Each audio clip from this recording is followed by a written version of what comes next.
All right, let's just get this straight right from the top. Okay. There's something that's probably happening to you, to everyone listening, right now. Every single day. Exactly. You are manifesting something in your life. I mean, you are, whether you realize it or not, an incredible manifester. Right. The power's already there. But, and this is the critical question, the one that governs everything we're digging into today, is what you're manifesting actually what you want? It's the perfect hook, because our source material today, it comes from a place of radical self-accountability. It really does. We're diving into the philosophy from the YouTube channel, Think Right, Eat Right, Drink Right, Feeling Right.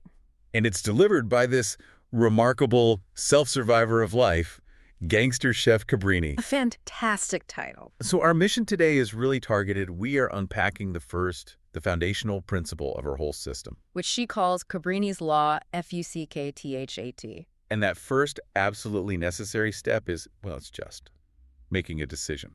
And we have to start with that name, right? Because the language, it's so intentional. It's meant to grab you. For sure. And while the initial reaction to the acronym is pretty obvious, Cabrini has completely transformed it. She's made it into a positive declaration. A neologism, yeah.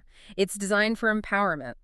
So F.U.C.K, T.H.A.T actually stands for. Finally, understanding common knowledge things happen all the time.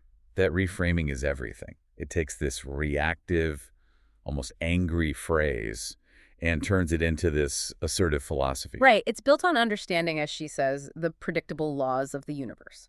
But you can't even start to use that law until you've answered 3 really big prerequisite questions. And these 3 questions, according to her, they govern everything else. This is where the real work comes in. She does not let you bypass the self-analysis. The 3 core questions you have to answer before you can make a conscious decision are: Okay. Number 1, who are you? Number 2, what do you want? And number 3, why do you want it? I think the genius here is the order. You know, most self-help stuff starts with, what do you want? It's all about the goal setting. Right. But she starts with identity. Who are you? Why is that so critical? Why does self-discovery have to come before desire? Well, because if you don't know who you are, you don't really know what you're capable of, or, what truly aligns with your core. So you're just guessing. You're just guessing. You jump straight to what you want, and you're probably just defining success based on what other people expect, what society says, what your family says. And that's how you end up miserable, chasing someone else's dream. Exactly. You have to identify the vessel first, then you can decide what to fill it with. Which brings us right back to principle number 1, making a decision. Mm-hmm. Every aspect of life, she says, starts with 1. But the challenge isn't just making a decision. It's that most people are operating with, insufficient data on those first 3 questions. They're flying blind. Totally blind. They make a decision just to make one, just to move forward. And it's often based on what they think they should do, not what they actually truly desire. And that leads to a lifetime of unconscious manifestation. You're still manifesting, but it's just a reality based on, what, default settings? Default settings, exactly. Not conscious choice. So let's dig into that. The origin story of this philosophy, because it comes from her own hard-won wisdom, and it really shines a light on that first question. Who are you? Well, she defines herself as a self-survivor of life. Just that phrase alone tells you this isn't theory, this is battle-tested stuff. Oh, absolutely. She talks about leaving New Orleans when she was only 19, and it's such a powerful image, a suitcase and just $300. And she was aiming for Los Angeles, driven by this one single goal. And that $300 detail, that's not just color, right?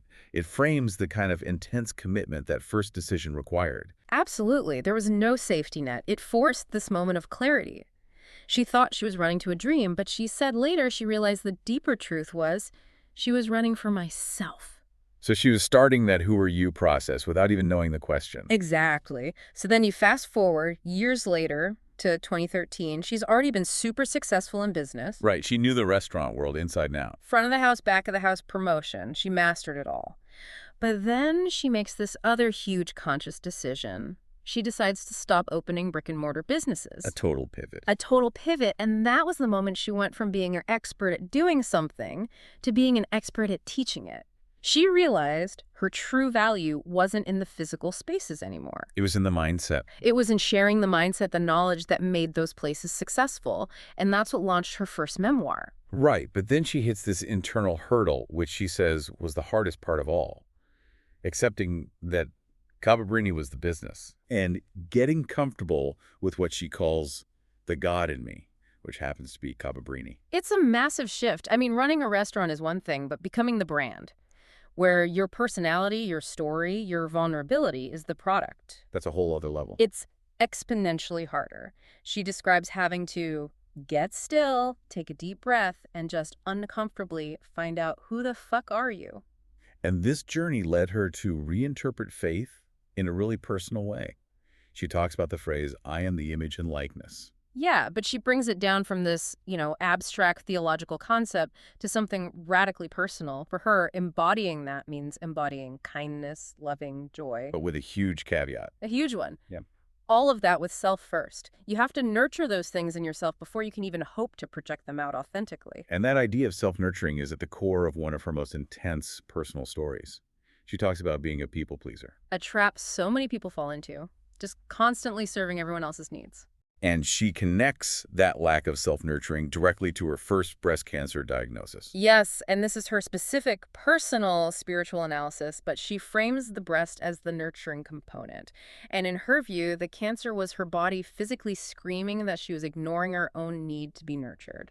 Wow. She's essentially saying the decision to constantly deplete herself was quite literally killing her. So the corrective decision she made was to please Cabrini first. Yeah.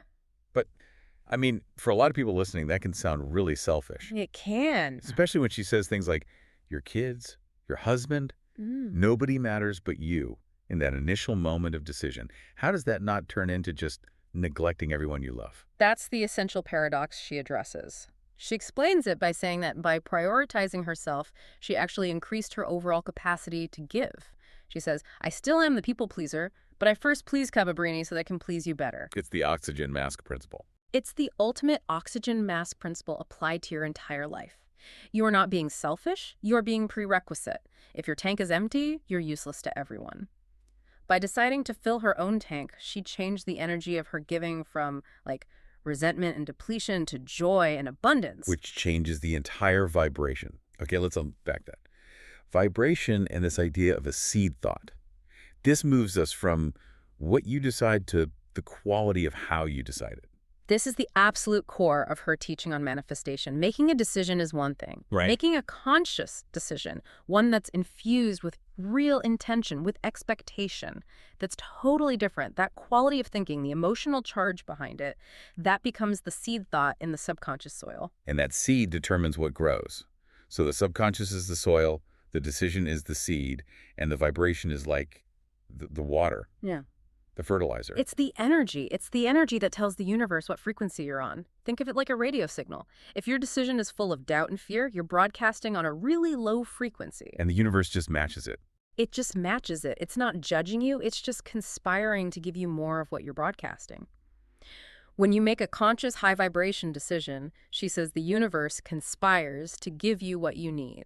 Her lottery analogy just brings this whole concept to life. It's so relatable. It's a perfect example of a psychological trap. People go to buy that, say, $1.8 billion lottery ticket, and in their gut, they're thinking, I ain't gonna win. But they buy it anyway. Right. And what they're doing is making a low vibration decision that just confirms this negative story in their head. I am not a winner in life. That tiny, almost meaningless transaction reinforces a massive life-altering belief. You're literally manifesting failure in the act of buying the ticket. So what's the shift? How do you change that vibration? You change the internal narrative immediately. When the ticket machine spits out, you're not a winner, her conscious response is always, not yet, baby, it's coming though. I love that. It acknowledges the current reality, but it completely changes the expectation. You hold on to the belief and the high vibration, making sure that subconscious seed stays one of success, not failure. And this connects to her idea of sleepwalking through life. What does that look like in, day-to-day reality? Sleepwalking is just doing things on default with no conscious intention. It's hitting snooze, even though you decided the night before you were going to exercise. Oh, I feel that. Right. It's showing up to a job you complain about every single day without ever actively deciding to look for something better. It's just going through the motions. And the physical results of those low-quality decisions are all around us. Feeling pitiful in your conversation or moping around. Those aren't random feelings. No, they're the harvest of all those low vibration seeds you've been planting. She gives a very practical example of changing this. She decided she will only buy things that matter. What does that mean? It means she won't buy things that just create clutter for other people to clean up later. It's a conscious decision rooted in valuing what is truly important, not just for today, but for the future. Being deliberate with every resource, your time, your money, your space. Okay, so let's apply this to the listener's identity. She has this challenge to look at the different versions of yourself. Yeah. The happy hour you versus the in the house you. It's such a powerful internal audit. It is. If you're only joyful and alive when you're out with friends, but you're a completely different, less vibrant person at home, those two versions are connected. Because everything is connected. Right. The physical, emotional, spiritual. Your energy at happy hour should be able to match your energy at home because the same person is making decisions in both places. Which is why it's so important to follow your first mind, that gut instinct. She calls it the God mind. That first mind is your internal tuning fork. It's the truest reading of your vibration. And she urges you, make a decision based on how it makes you feel, regardless of what anyone else thinks. And this is where that sometimes controversial advice comes in, nobody matters but you in that initial decision. But it's about protecting your energy. It's setting boundaries. It's saying no to things that drain you. It's making choices that keep your cup full. That is the non-negotiable first step. And you can see this whole philosophy manifesting in her own work. Creating the F.U.C.K, T.H.A.T neologism was a decision, a declaration, to reclaim power through language. She's not just talking theory. She is actively creating the tools. She's got a second book coming out, the How-To Sister, to her memoir. Right, I said F.U.C.K that, and I took my life back. And her whole body of work is now centered on this idea of being an alchemist. An energy that changes poison and medicine. She's asking you, the listener, to become that energy. It means taking the poison, the negative thoughts, the low vibration decisions, the self-sabotage, and consciously turning it into medicine, which is empowered action. She even has a song. She does. Wake up, you are the alchemist. And the whole point is to, as she says, stop the stinking thinking. Okay, let's tie this all together for everyone listening. Making a decision isn't passive. It's a spiritual, vibrational act. It is. It demands knowing who you are, what you want, and constantly monitoring that internal monologue. Moving from, I ain't a winner, to, not yet, baby, it's coming, though. And here's the really powerful takeaway. Because everything is connected, our personal decision-making, it impacts our social cohesion. Politically, in our families. With our spouse, everywhere. We're so often divided because we are individually running on these low frequencies. Making better individual decisions is how we become more cohesive as a whole. So what's the challenge then? What's the one thing you can do right now based on this deep dive? Okay, this coming Monday, use your first mind. Consciously identify one area. Maybe it's a recurring argument with a coworker or tension with your family or just how you feel when you read the news. Find a place where your default vibration is low. Exactly. And before you speak or react, take that deep breath, access your God mind, and consciously choose to change the narrative in that one specific area. Make the decision that serves your highest self first. So you can then serve that situation better. And raise the collective frequency. Make that one small change, and you're on your way to making tomorrow the best day ever. For those who want to go even deeper, she's got a me treat coming up, a retreat to self. Where she'll be teaching self-love and, fittingly, self-nurturing through